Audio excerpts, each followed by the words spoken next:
Ilusat suvist päeva, armas valgusolend ja tere tulemast Valguse kanalile. Mina olen Kaia-Liis Reinut ja tänase video pealkiri on Jooned rannaliival.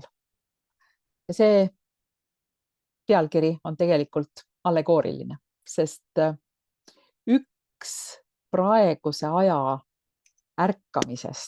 ärkamisperioodist, praeguse ärkamise aja eelistest on meie kõigi, ma usun, paljudel on see võime olemas, võime ja soov tõmmata joon rannaliivale. Mida ma mõtlen selle all? Piiride loomist loomulikult. Sa oled võimeline ja soovid luua terveid piire. Mitte sellepärast, et seda on vaja justkui, aga sellepärast, et sa oled saanud rahu selle faktiga, et asjad liiguvad ja sinu reaalsuses asjad juhtuvad palju sujuvamalt, kui sa ei tekita ise mingisuguseid ekstra takistusi omaenda teele, mida muul juhul oleks võimalik vältida.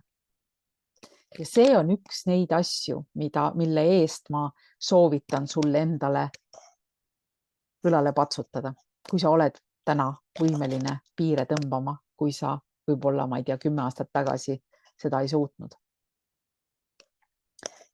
Patsuta endale õlale kõige selle eest, mida sa oled tänaseks saavutanud, neid muutusi ma pean silmas.